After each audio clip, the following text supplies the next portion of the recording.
আল হাবিলিল ফতোয়ার মধ্যে আসছে কবর থেকে রুহটাকে ঠিক 40 দিনের মাথায় বিশেষভাবে আবার উঠানো হয়। এগুলি খেয়াল রাখবেন।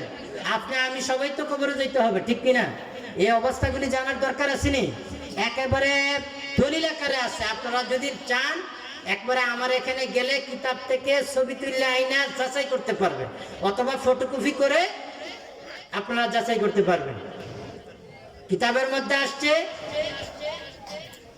এই 40 দিনের মধ্যে প্রথম 30 দিন রুহটা বাড়িতে এসে ঘোরাঘুরি করে।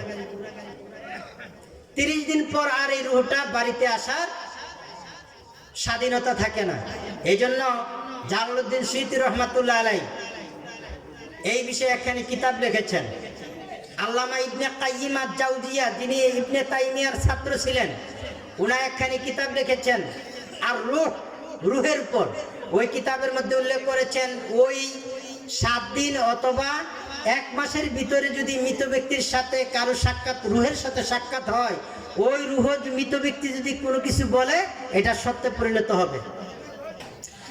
তারপরে 40 দিনের মাথায় এই রুহটাকে বিশেষভাবে আবার ইল্লিনে রুহের জগতে আবার নিয়ে যাওয়া হয়। বলেন সুবহানাল্লাহ।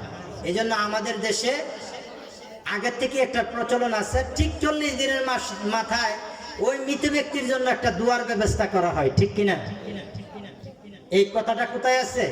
আল হাবিলিল ফতুয়া, একখানি ফতুয়ার কিতাব 2 খণ্ডে আল্লামা জালালউদ্দিন সুয়ুতী রহমাতুল্লাহ আলাইহি উল্লেখ করেছেন, এবং আল্লামা ইমাম গাজ্জালী রহমাতুল্লাহ আলাইহি ইহইয়া উলুমুদ্দিনের মধ্যে এই কথাটাকে উল্লেখ করেছেন যে 40 দিনের মাথায় রুহটাকে উঠানো হয়।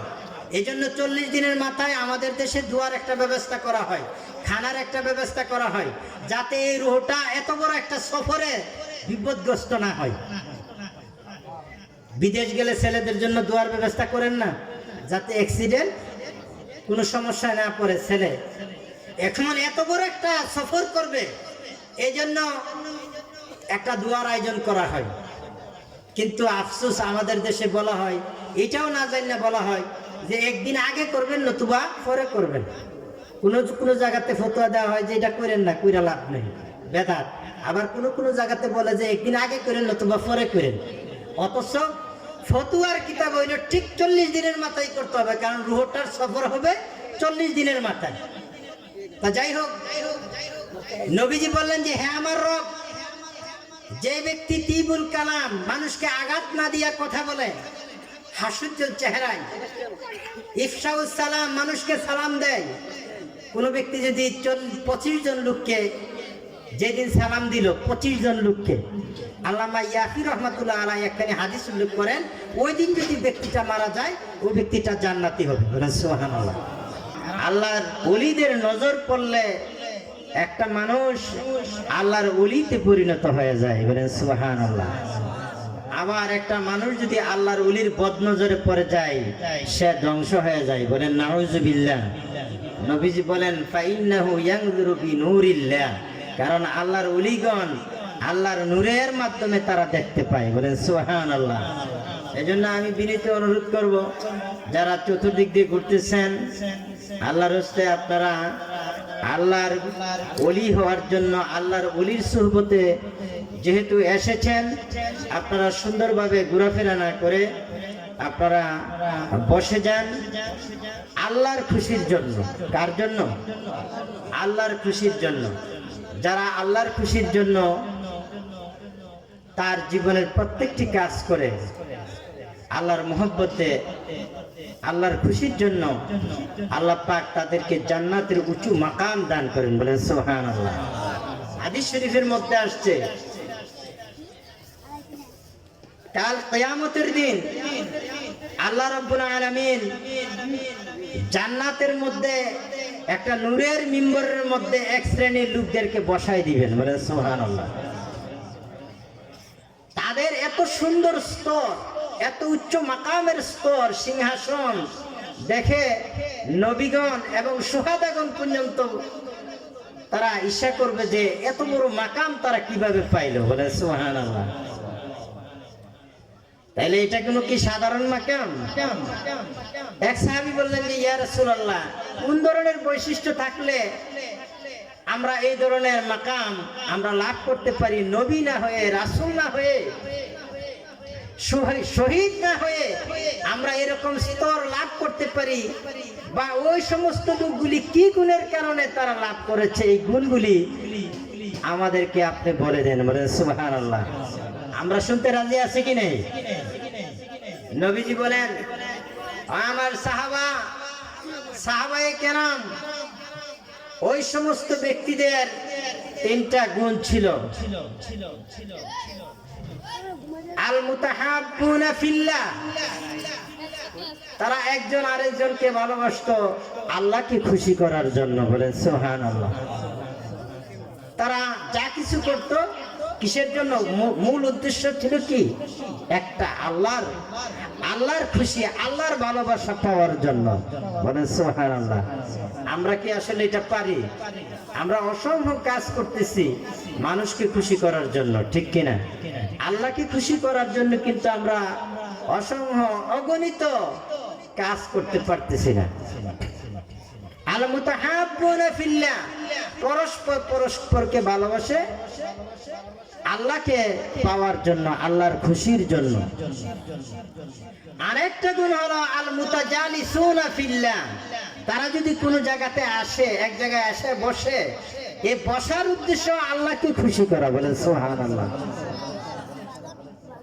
আল মুতাজালিসুনা ফিল্লাহ, আল্লাহকে খুশি করার জন্য কোন জায়গায় কারো সহবতে আসলে, এই যে আজকে মাহফিলে আসছি, ইমপুশা রহমাতুল্লাহ আলাইহি এই মাহফিলে উনার স্মরণে, উনার সহবতে, উনার পাশে এই মাহফিলে আমরা বসছি, এটার উদ্দেশ্য থাকতে হবে কি? আল মুতাজালিসুনা ফিল্লাহ, তারা এক জায়গাতে বসে যায়, কারো সুহবতে আসছে, সুহবতের উদ্দেশ্য হলো আল্লাহকে পাওয়ার জন্য, বলে সুবহানাল্লাহ। ওয়া ইয়াতাজাওয়ারুনা ফিল্লাহ, তারপরে তাদের আরেকটা গুণ হলো তারা কারোর সাথে সাক্ষাৎ করলে এই সাক্ষাতের উদ্দেশ্য থাকে আল্লাহকে পাওয়ার জন্য, বলে সুবহানাল্লাহ। কোন মুমিনের সাথে সাক্ষাৎ করলে এর উদ্দেশ্য কি? আল্লাহকে পাওয়ার জন্য। এজন্য আমাদের আজকের বসাটা যেন লিল্লাহ, খালেসাতান লিল্লাহ, আল্লাহর খুশির জন্য হয়, ঠিক কিনা? সেইভাবে পাকাপোক্ত নিয়ত নিয়ে বসতে হবে। আসলে আমার আগে যিনি আলোচনা করেছেন অত্যন্ত গুরুত্বপূর্ণ আলোচনা করেছেন। তিনি বাংলাদেশের একজন প্রখ্যাত আলেম দ্বীন। অনেকে আমি বুঝতে পারছি যে উনার ভালোবাসায় আসছেন, শুনেছেন। আসলে উনা বেশি সময় দিতে পারে নাই, আমরা দুঃখিত, আর একটু সময় দিলে ভালো লাগতো, ঠিক কিনা? অত্যন্ত সুন্দর আলোচনা করেছেন। তো আমরা এখন যারা আছি আমরা সুন্দরভাবে বলবো, কোরআন সুন্নাহ থেকে আমরা কিছু আলোচনা শুনবো, যে আলোচনাগুলি যেন আল্লাহ পাক আমাদের দুনিয়া আখিরাতের শান্তি মুক্তির কারণ করে দেন। সকলে বলুন আমিন। এই আশা বসা যেন আল্লাহর ওলির সহবতে, আশা বসাটা যেন আল্লাহর ওলি হওয়ার আমাদেরকে আল্লাহ পাক একটা সুযোগ করে দেন। সকলে বলুন আমিন। এই শীতকাল, এই শীত সম্পর্কে নবীজি বলেছেন, আশ-শিতাউ গানিমাতুল লিল মুমিনিন, শীত হলো আমার উম্মতের জন্য একটা গনিমত, বলেন সুবহানাল্লাহ। মানে সহজ ভাষায় একটা বোনাস। সুবহানাল্লাহ বললেন না? তাহলে আমরা কোন সময় আছি? শীতের সময়। নবীজি বলছেন আশ-শিতাউ গানিমাতুল লিল মুমিনিন, শীত হলো মুমিনের কি একটা গনিমত, একটা বোনাস সময়। কারণ নবীজি বলছেন এই শীতকালে রাত বড় থাকার কারণে আমার উম্মত তাহাজ্জুদের নামাজ পড়তে সমস্যা হয় না, বলেন সুবহানাল্লাহ। আর দিন ছোট থাকার কারণে আমার উম্মতের জন্য রোজা থাকতে সমস্যা হয় না, বলেন সুবহানাল্লাহ। এই জন্য নবীজি বলেছেন আশ-শিতাউ গানিমাতুল লিল মুমিনিন, মুমিন বান্দাদের জন্য শীত হলো একটা গনিমত। এই সুযোগটুকু আমাদেরকে গ্রহণ করতে হবে, এই গনিমত আমাদেরকে গ্রহণ করতে হবে।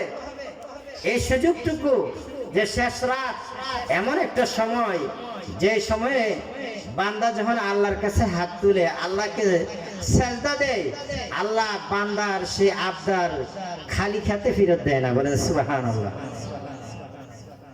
হাদিস শরীফের মধ্যে আসছে, রাসূল পাক সাল্লাল্লাহু আলাইহি সাল্লাম বলেন, হঠাৎ একদিন সাহাবায়ে কিরামদেরকে সকালবেলায় বলেন, রাইতু রাব্বি আহসানা সূরা।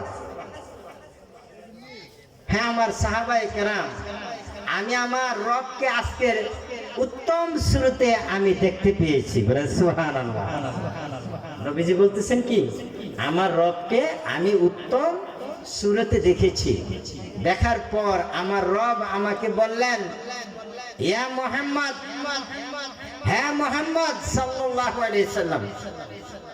আমি বললাম, লাব্বাইকা সাআদাইকা ইয়া রব। হ্যাঁ আমার রব, আমি হাজির। আমরা লাব্বাইকা বলি না? মক্কা মদিনা মক্কাতে গেলে কাবা শরীফ তওয়াফের সময় আমরা লাব্বাইকা আল্লাহুম্মা লাব্বাইকা বলি না? লাব্বাইকা মানে আমি উপস্থিত। সুবহানাল্লাহ। কাবা শরীফের চতুর্দিকে গিয়ে আমরা লাব্বাইকা আল্লাহুম্মা লাব্বাইক, লাব্বাইকা লা শারীকা লাকা লাব্বাইক, ইন্নাল হামদা ওয়ান নি'মাতা লাকা ওয়াল মুলক লা শারীকা লাক। এই লাব্বাইকা বলে আমরা আল্লাহকে বলি, আল্লাহ আমরা উপস্থিত। আমরা কি উপস্থিত? আল্লাহর কাছে আমরা হাজিরা দেই। যে কাবা শরীফের চতুর্পাশের আল্লাযী বারাকনা হাওলাহু লিনুরাহু মিন আয়াতিনা ইন্নাহু হুয়াস সামিউল বাসীর। আল্লাহ বলছেন কাবা শরীফের চতুর্পাশের এই জায়গাগুলি আল্লাহ তাআলা বরকতে পরিপূর্ণ করে দিয়েছেন। বলে সুবহানাল্লাহ। লাব্বাইকা মানে উপস্থিত। নবীজি বলেন, আমি আমার রবকে বললাম, হ্যাঁ আমার রব আমি উপস্থিত, আমি আছি। তখন আল্লাহ তাআলা বললেন, হ্যাঁ আমার বন্ধু, ফিমা ইয়াহতাসিমুল মালাউল আলা, একবারে আমার সন্নিকটের ফেরেশতারা কি বিষয় নিয়ে তারা আলোচনা করে আপনি কি জানেন? সুবহানাল্লাহ বলেন না? আল্লাহ তাআলার সন্নিকটের ফেরেশতারা কি নিয়ে আলোচনা করেন? আল্লাহ তাআলা জিজ্ঞাসা করছেন নবীজিকে। সুবহানাল্লাহ। আল্লাহ তাআলার সন্নিকট এটা বিশাল এক জিনিস। এই যে আমাদের এই জগৎ, এটাকে থেকে প্রথম আসমান, তারপরে দ্বিতীয়, তৃতীয়, চতুর্থ, পঞ্চম, ষষ্ঠ, সপ্তম, তারপর হলো সিদরাতুল মুনতাহা। এক একটা জগৎ থেকে একটা একটা জগৎ, আসমান 500 বছরের রাস্তা। সুবহানাল্লাহ বলেন। সেই সিদরাতুল মুনতাহা, সিদরা মানে হলো বরই গাছ। সিদরা অর্থ কি? বরই গাছ। সিদরাতুল মুনতাহা মানে শেষ প্রান্তের বরই গাছ। তাফসীরে রুহুল বায়ানের মধ্যে আসছে, ওই বরই গাছের মধ্যে যতগুলি পাতা আছে এতগুলি প্রাণী পৃথিবীতে আছে। সুবহানাল্লাহ।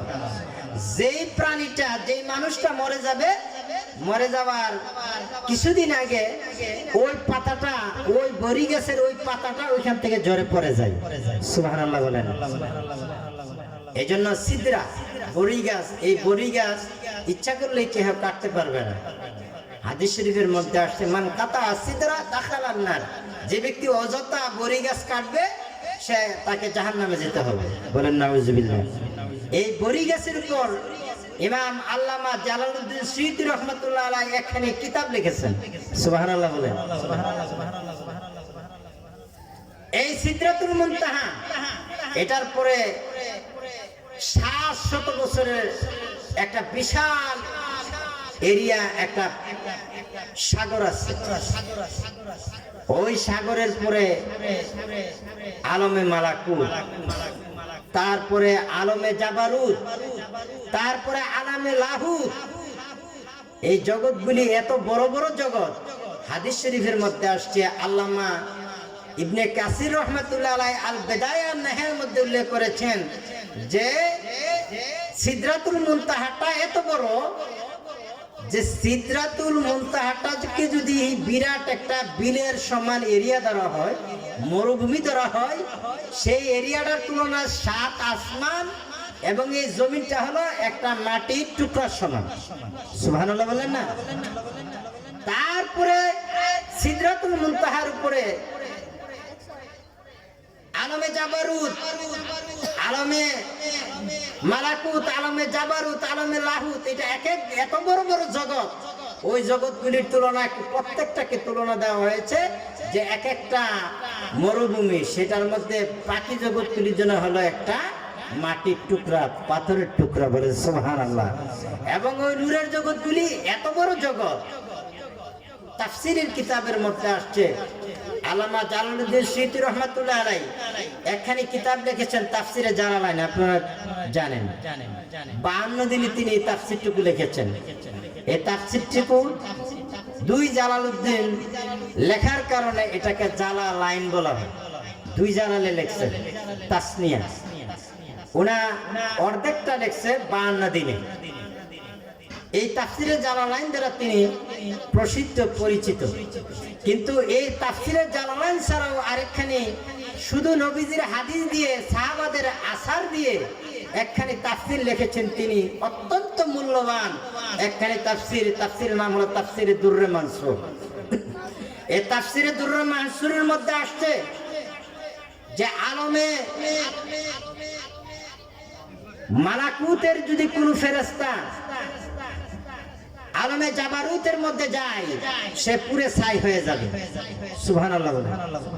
আলমে জাবারুতের কোন ফেরেশতা যদি সেখানে থেকে লাহুতে চলে যায়, লাহারাকাত, সেই ফেরেশতা পুরে ছাই হয়ে যাবে। এত বড় বড় জগৎ এবং এত নূরের জগৎ। যেমন আপনারা শুনে থাকেন, এই মাসটার নাম কি? মেরাজের মাস, ঠিক কিনা? মেরাজের মাস, রজবের মাস। এটা হলো কি? শাহরুল্লাহ রজব, আল্লাহর মাস হলো কি? রজব মাস। রজব মাসে, এই রজব মাসের চাঁদ উঠেছে আজকে। রজব মাস শুরু হলে পড়তে হয় আল্লাহুম্মা বারিক লানা ফি রজব ওয়া শাবান ওয়া বাল্লিগনা রমাদান। আল্লাহ পাক এই রজব মাসে এত বরকত দান করেছেন, এত নূর দান করেছেন, যে এই নূর, এই বরকত পাওয়ার জন্য নবীজি দোয়া শিক্ষা দিয়েছেন, উম্মত এইভাবে দোয়া করো, আল্লাহুম্মা বারিক লানা ফি রজব ওয়া শাবান।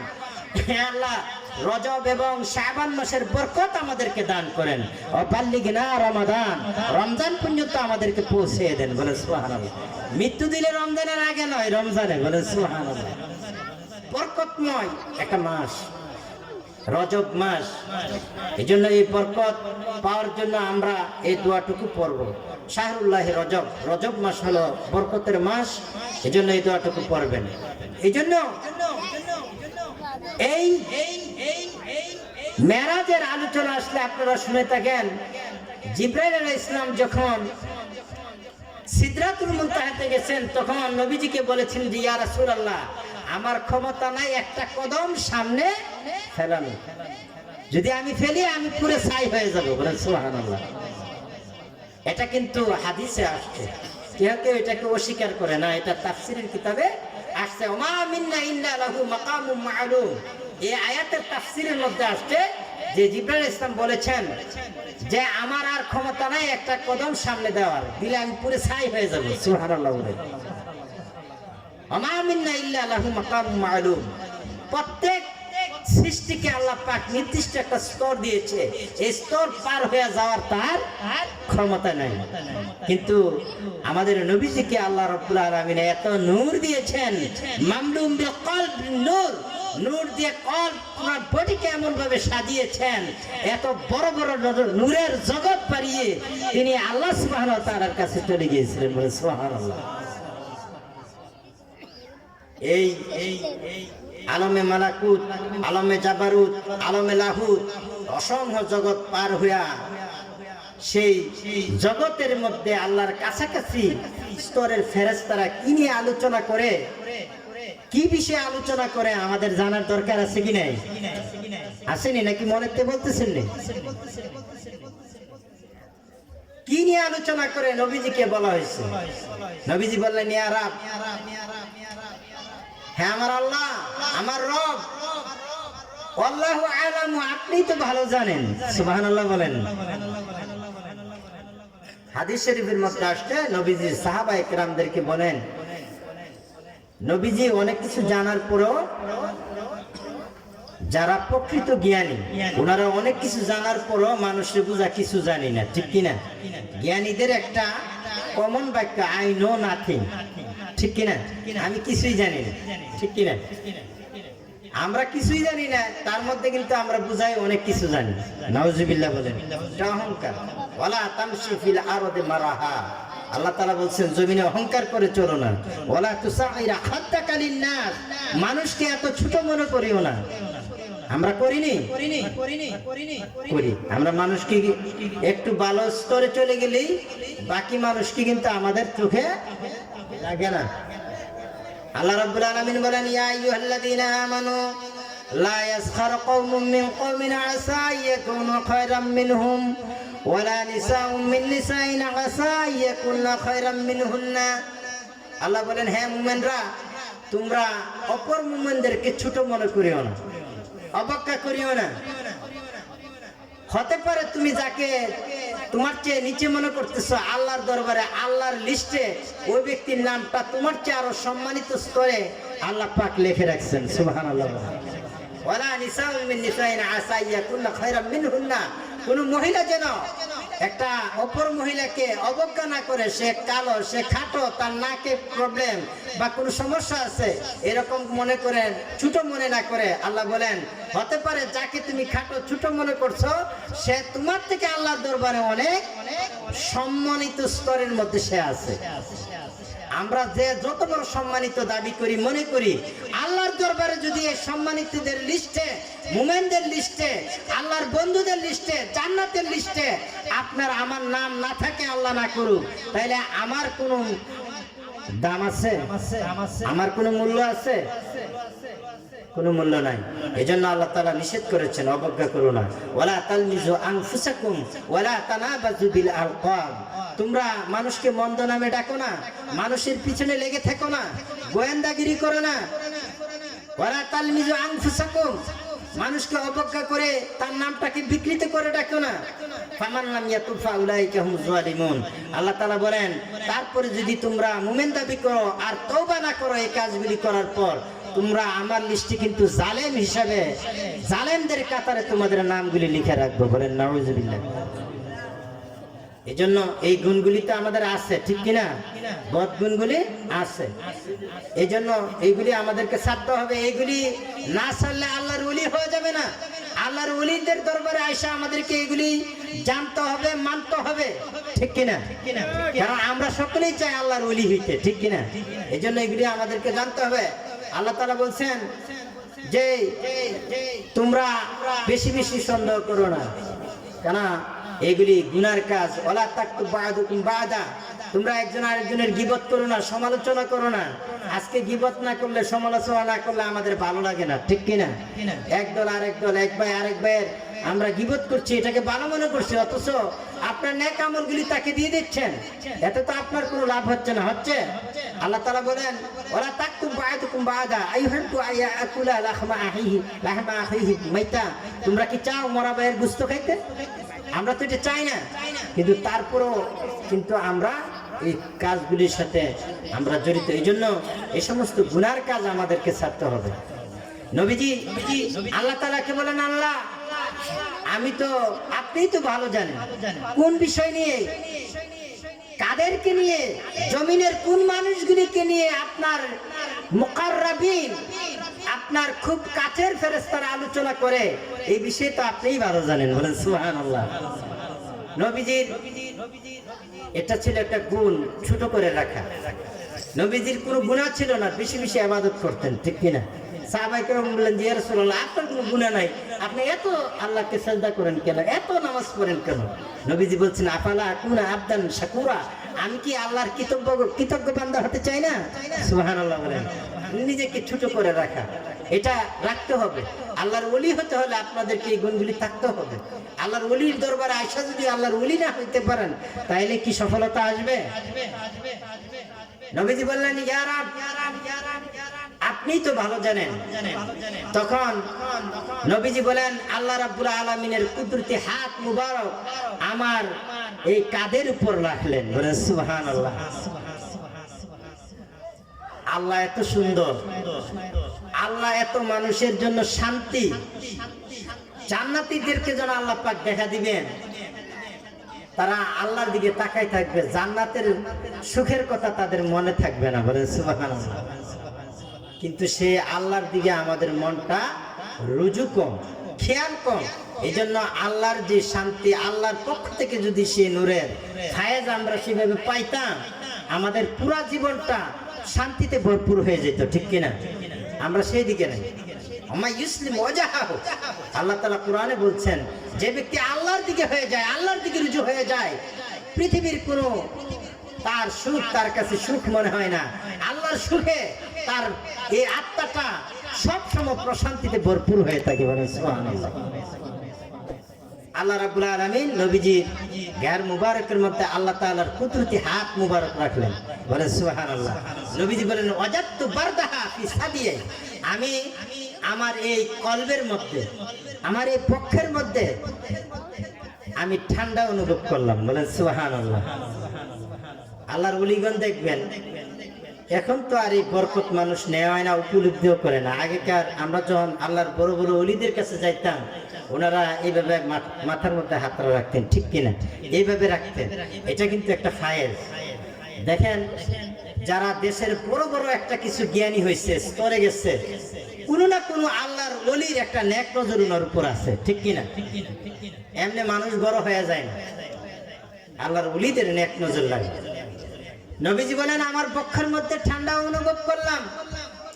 এবার আল্লাহ তাআলা বললেন, হ্যাঁ আমার বন্ধু, ফিমা ইয়াখতাসিমুল মালাউল আলা, কোন জিনিস নিয়ে আমার মুকাররাবিন শ্রেণীর ফেরেশতারা আলোচনা করে, কাদেরকে নিয়ে? সুবহানাল্লাহ বলেন। নবীজি বলেন, হে রব, এই মুহূর্তে আপনার কুদরতি হাত মুবারক আমার এই বডির মধ্যে রাখার পর আসমান জমিনের যা কিছু এলেম আছে, আলিমতু মা ফিস সামাওয়াতি ওয়া মা ফিল আরদ, আসমান এবং জমিন সমূহের মধ্যে আপনার যত জ্ঞান ও ভান্ডার আছে, সমস্ত জ্ঞান ও ভান্ডার আমার এই বক্ষের মধ্যে হাজির হয়ে গেছে। বলে সুবহানাল্লাহ। এবার আমি বলতে পারবো। এবার কি আমি বলতে পারবো? তখন আল্লাহ তাআলা বললেন, হাবিব আপনি বলুন। তখন নবীজি বললেন, আদ-দারাজাত ওয়াল কাফফারাত, আদ-দারাজাত ওয়াল কাফফারাত। হ্যাঁ আমার রব, আপনার মুকাররাবিন শ্রেণীর যে ফেরেশতারা আপনার কাছে থাকার সৌভাগ্য অর্জন করেছে, এরকম মুকাররাবিন শ্রেণীর ফেরেশতারা দারাজাত এবং কাফফারাত নিয়ে তারা আলোচনা করেন। তখন আল্লাহ তাআলা বললেন, হ্যাঁ আমার বন্ধু, এখন বলুন কাফফারাত কি? এবার নবীজি বললেন, কাফফারাত হলো নাকলুল আকদাম ইলাল মাসাজিদ, নামাজের জন্য যে ব্যক্তি মসজিদে হাঁটতে থাকে, এই রকম ব্যক্তিদেরকে নিয়ে আপনার মুকাররাবিন শ্রেণীর ফেরেশতারা তারা আলোচনা করে। বলেন সুবহানাল্লাহ। ও ইন্তেজার সালাত বা'দা সালাত, তারপর যে ব্যক্তি এক ওয়াক্ত নামাজ পড়ার পর, মাগরিবের নামাজ পড়ার পর এশারের নামাজের জন্য অপেক্ষায় থাকে মানসিকভাবে, কোনো না কোনো কাজ করতেছে, কিন্তু মানসিকভাবে তার প্রস্তুতি যে নামাজের টাইমটা হয়ে যাচ্ছে কিনা, হ্যাঁ হয়ে যাচ্ছে, এই যে একটা প্রস্তুতি, মানসিকভাবে একটা ইন্তজার করা, এই ইন্তজার এক ওয়াক্ত নামাজ পড়ার পর আরেক ওয়াক্ত নামাজের জন্য যে ব্যক্তি ইন্তজার করে, ওই ব্যক্তিগুলিকে নিয়ে আপনার মুকাররাবিন শ্রেণীর ফেরেশতারা আলোচনা করে। বলেন সুবহানাল্লাহ। এখন একটু চিন্তা করেন, আমার আপনার আলোচনা যদি প্রধানমন্ত্রী আমাদের সংসদ ভবনে করে, আমাদের এটা খুব একটা আনন্দের কারণ না, মর্যাদার কারণ না? আমরা এটা ফিল করি। আর আল্লাহর দরবারে যদি আল্লাহর মুকাররাবিন শ্রেণীর ফেরেশতারা এইরকম বৈশিষ্ট্যের মানুষ নিয়ে আলোচনা করেন, তাহলে এতে আমাদের আরো বেশি আনন্দের বিষয় হওয়া জরুরি না? অবশ্যই। ওই মুকাররাবিন শ্রেণীর ফেরেশতারা, নবীজি বলেন, আরেক শ্রেণীর মানুষদেরকে নিয়ে আলোচনা করে, যারা ইসবাগুল উযু, যারা শীতের মধ্যে কষ্ট করে হলো ভালো করে যারা উযু করে। বলে সুবহানাল্লাহ। উযুর অনেক ফজিলত আপনারা জানেন। আর তাহারা শাতরুল ঈমান, নবীজি বলেছেন পবিত্রতা হাসিল করা এটা ঈমানের অর্ধেক। বলে সুবহানাল্লাহ। ঈমানের অর্ধেক বলা হয়েছে। পবিত্রতা হাসিল করা। একটা ব্যক্তি যখন ওযু করে, হাদিস শরীফের মধ্যে আসছে যে এই কুলি করলো, চেহারা ধুইল, কুলি করার কথার মাধ্যমে যে গুনাহ হয়েছে, কুলির পানির মাধ্যমে সেই গুনাহগুলি পড়ে যায়। বলেন সুবহানাল্লাহ। মুখের মধ্যে মুখ ধুইল, হাদিস শরীফের মধ্যে আসছে যে মা নাজারা মিনা আইনিহি, তার চোখ দিয়ে যে গুনাহ করছে, ছোটখাটো গুনাহ, চোখের এই পানির টুকরার সাথে আওকাতাত মিনান মা, পানির এই ফুটা ফুটাগুলির সাথে সেই গুনাহগুলি জোরে জোরে পড়ে যায়। বলে সুবহানাল্লাহ। হাত ধুতে করছে, হাতের পানির সাথে হাত্তা তাহতা আসফারিহি, নখের এই ভিতরেও যে গুনাহ আছে এইগুলিও হাত ধুতে করার সময়, উজুর সময় সেই গুনাহগুলি জোরে পড়ে যায়। সুবহানাল্লাহ বলেন না। মাথা মাসো, পা ধৌত করার সময় এইভাবে গুনাহ জোরে পড়ে যায়। হাত্তা ওয়ালাদাতুহু উম্মুহু, নবীজি বলছেন যে নবজাত শিশুর মতো ব্যক্তিটা পবিত্র হয়ে যায়। ওয়া সালাতুহু নাফিলা, এরপরে সে মসজিদে গিয়ে যে নামাজ পড়ে এটা তার জন্য গুনাহ সওয়াব। বলে সুবহানাল্লাহ। আসবাগুল উযু, কষ্ট হলো কষ্ট করে উযু করা। রাসূল পাক সাল্লাল্লাহু আলাইহি সাল্লাম একদা বেলাল রাদিয়াল্লাহু তাআলা আনহুকে বললেন, হে বেলাল, তুমি এমন কি আমল করেছো যে মা আদহালতু জান্নাতান, আমি এমন কোন জান্নাতে যাই নাই যে জান্নাতে কি ইল্লা আহসাতু হুতুয়াতুকা, প্রত্যেকটা জান্নাতে গিয়ে আমি তোমার আওয়াজ পাইলাম। সুবহানাল্লাহ বলেন। এমন কি আমল তুমি করো যে আমলের কারণে আমার আগে আগে সাবাকাত তানি, তুমি আমার আগেই জান্নাতে চলে গেলা। সুবহানাল্লাহ বলেন না।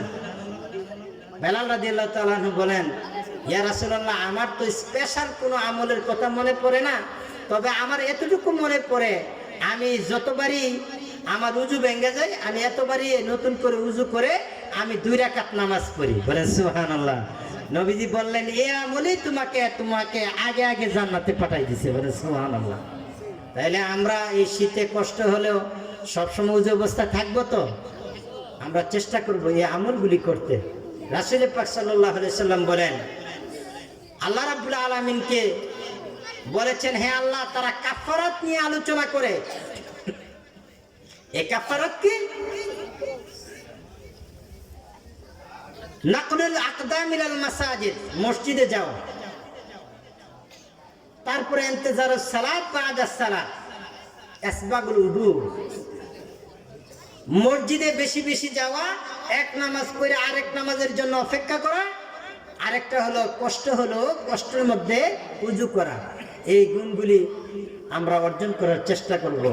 আমাদের আল্লাহর কাছে যদি আমাদেরকে নিয়ে আলোচনা করা হয়, একটা ব্যক্তিকে নিয়ে আলোচনা করা হয়, তার মানে হলো ব্যক্তিটা জান্নাতি হয়ে যাবে। ঠিক কিনা? এই সহজ সহজ আমলগুলি, এটি কিন্তু কঠিন আমল না, আমরা চেষ্টা করব। তারপরে নবীজিকে আল্লাহ রাব্বুল আলামিন জিজ্ঞাসা করলেন, আমার দারাজাত কি? তখন নবীজি বললেন, দারাজাত হলো ইফশাউস সালাম, মানুষকে সালাম দেওয়া, অতীবুল কালাম, মানুষের সাথে সাক্ষাৎ হলে হাসি মুখে তার সাথে সালাম বিনিময় করে কথা বলা। সুবহানাল্লাহ বলেন। এই বিষয়গুলি কিন্তু আমরা ছোটখাটো আমল মনে করি, অথচ এই আমলগুলি যাদের আছে, আল্লাহর মুকাররাবিন ফেরেশতারা তাদেরকে নিয়ে আলোচনা করে। বলেন সুবহানাল্লাহ। কিন্তু আমাদের কাছে বিষয়টা কি? ছোট ছোট আমল মনে হয় না, এটি ছোট আমল না। কিবুল কালাম, মানুষকে এমন ভাবে কথা বলবে যাতে মানুষ কষ্ট না পায়। কাউলুম মা'রুফুন খায়রুম মিন সাদাকাতিন ইয়াতবাউহা আযা।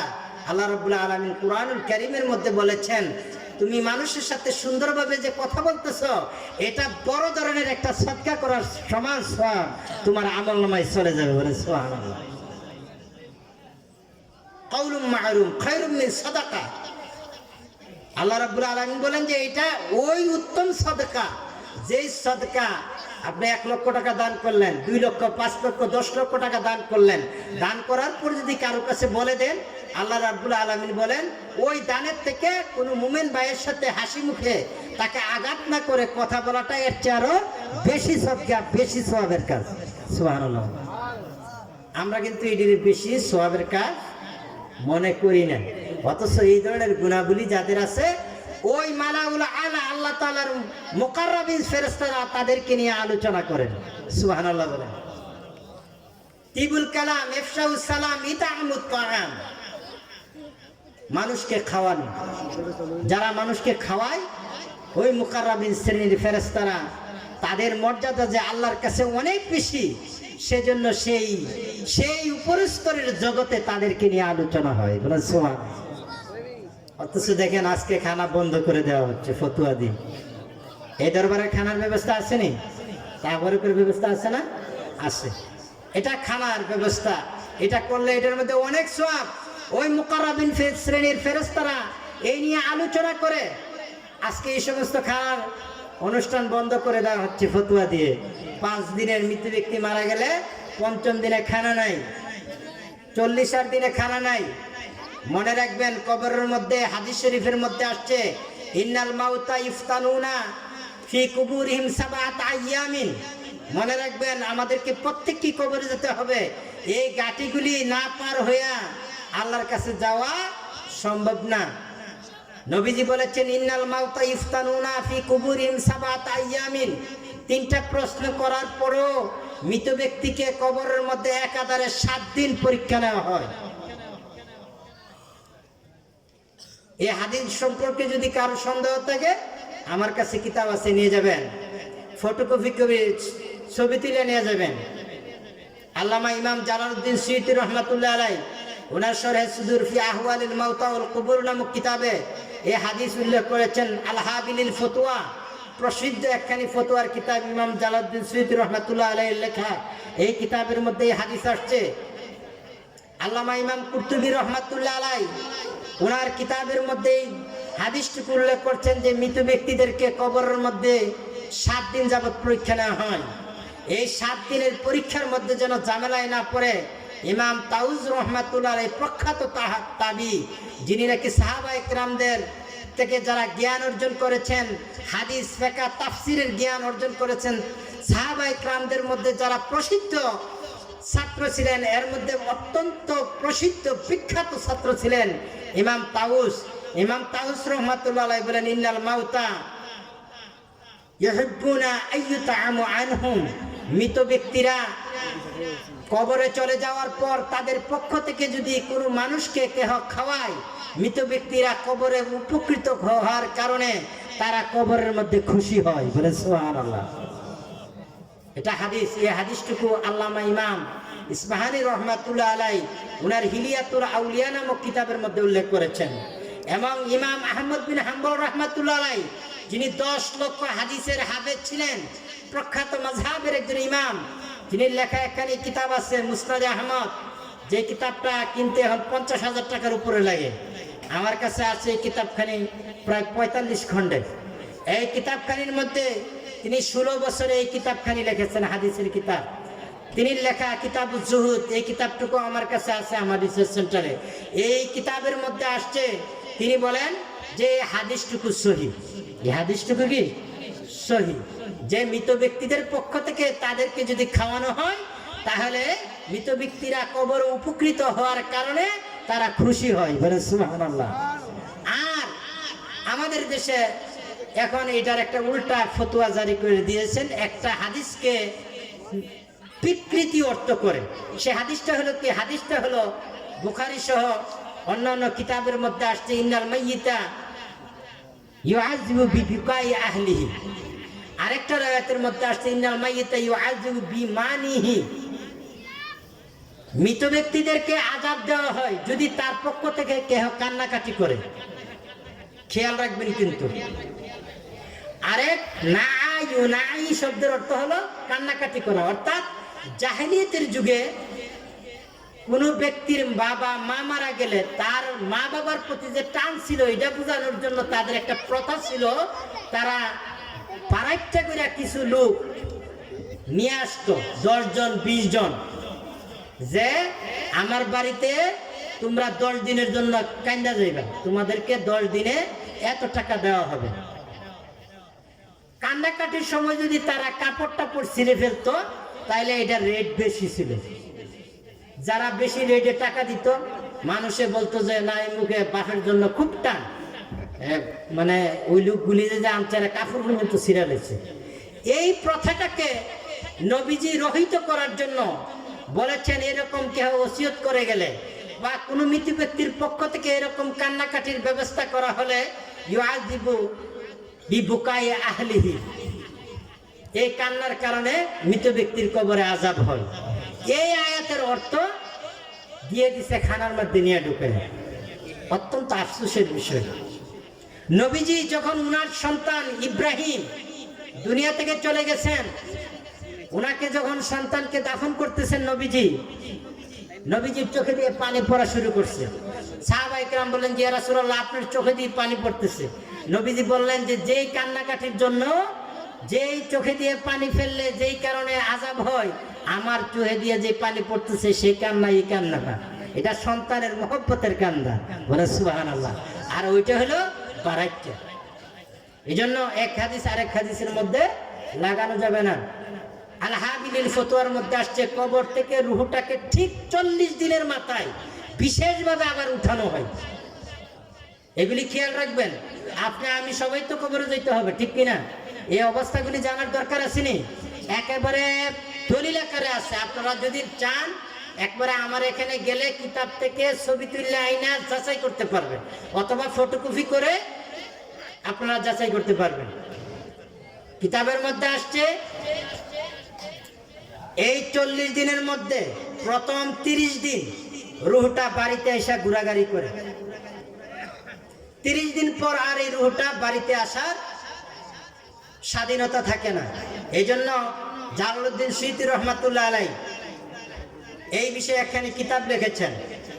আল্লামা ইবনে কাইয়িম আজ-জাওজিয়া, যিনি ইবনে তাইমিয়ার ছাত্র ছিলেন, উনি একখানি কিতাব লিখেছেন আর রূহের উপর। ওই কিতাবের মধ্যে উল্লেখ করেছেন ওই 7 দিন অথবা 1 মাসের ভিতরে যদি মৃত ব্যক্তির সাথে কারো সাক্ষাৎ, রূহের সাথে সাক্ষাৎ হয়, ওই রূহ মৃত ব্যক্তি যদি কোনো কিছু বলে এটা সত্যে পরিণত হবে। তারপরে 40 দিনের মাথায় এই রূহটাকে বিশেষভাবে আবার ইল্লিনে রূহের জগতে আবার নিয়ে যাওয়া হয়। বলেন সুবহানাল্লাহ। এই জন্য আমাদের দেশে আগের থেকে একটা প্রচলন আছে, ঠিক 40 দিনের মাথায় ওই মৃত ব্যক্তির জন্য একটা দুয়ার ব্যবস্থা করা হয়, ঠিক কিনা? এই কথাটা কোথায় আছে? আল হাবিলিল ফতুয়া, একখানি ফতুয়ার কিতাব 2 খণ্ডে আল্লামা জালালউদ্দিন সুয়ুতী রহমাতুল্লাহ আলাইহি উল্লেখ করেছেন, এবং আল্লামা ইমাম গাজ্জালী রহমাতুল্লাহ আলাইহি ইহইয়া উলুমুদ্দিনের মধ্যে এই কথাটাকে উল্লেখ করেছেন যে 40 দিনের মাথায় রূহটাকে উঠানো হয়। এই জন্য 40 দিনের মাথায় আমাদের দেশে দুয়ার একটা ব্যবস্থা করা হয়, খানার একটা ব্যবস্থা করা হয়, যাতে এই রূহটা এত বড় একটা সফরে বিপদগ্রস্ত না হয়। বিদেশ গেলে ছেলেদের জন্য দুয়ার ব্যবস্থা করেন না, যাতে অ্যাক্সিডেন্ট কোনো সমস্যা না পড়ে ছেলে। এখন এত বড় একটা সফর করবে, এই জন্য একটা দুয়ার আয়োজন করা হয়। কিন্তু আফসোস আমাদের দেশে বলা হয়, এটাও না জানি বলা হয় যে একদিন আগে করবেন নতুবা পরে করবেন। কোনো জায়গাতে ফতোয়া দেওয়া হয় যে এটা করেন না, কইরা লাভ নেই, বেদাত। আবার কোনো জায়গাতে বলে যে একদিন আগে করেন নতুবা পরে করেন। অথচ ফতুয়ার কিতাব হইল ঠিক 40 দিনের মাথায় করতে হবে, কারণ রূহটার সফর হবে 40 দিনের মাথায়। তা যাই হোক, নবীজি বললেন যে হ্যাঁ আমার রব, যে ব্যক্তি তিবুল কালাম, মানুষকে আঘাত না দিয়া কথা বলে, হাস্যোজ্জ্বল চেহারায়, ইফশাউস সালাম, মানুষকে সালাম দেয়। কোন ব্যক্তি যদি 25 জন লোককে যেদিন সালাম দিল, 25 জন লোককে, আল্লামা ইয়াহি রহমাতুল্লাহ আলাইহি একখানি হাদিস উল্লেখ করেন, ওই দিন যদি ব্যক্তিটা মারা যায় ওই ব্যক্তিটা জান্নাতি হবে। সুবহানাল্লাহ। তারপরে হলো ইতাআমুত তাআম, মানুষকে খাওয়ানো। আরেকটা হলো সালাতুল লাইলি ওয়ান নাসু নিয়ামুন, মানুষ যখন ঘুমায় থাকে তখন রাতের বেলায়, শেষ রাতে যারা তাহাজ্জুদের নামাজ পড়ে, এই ব্যক্তিদের মর্যাদা যে কত বেশি, এই বিষয়গুলি নিয়ে সেই মালাউল আলা, আল্লাহ পাকের কাছের জগতে এই সমস্ত ব্যক্তিদের সম্মান মর্যাদা নিয়ে মুকাররাবিন শ্রেণীর ফেরেশতারা তারা আলোচনা করে। বলেন সুবহানাল্লাহ। একটু জিকির করুন লা ইলাহা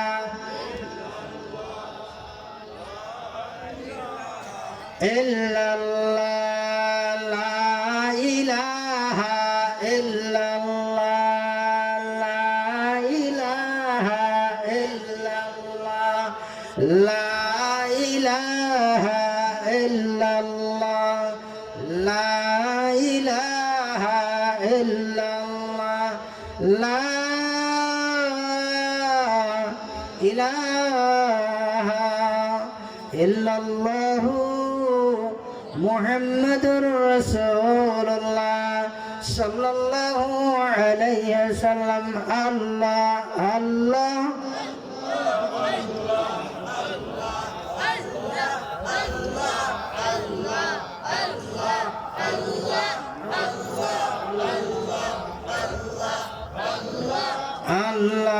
আল্লাহ আল্লাহ আল্লাহ আল্লাহ,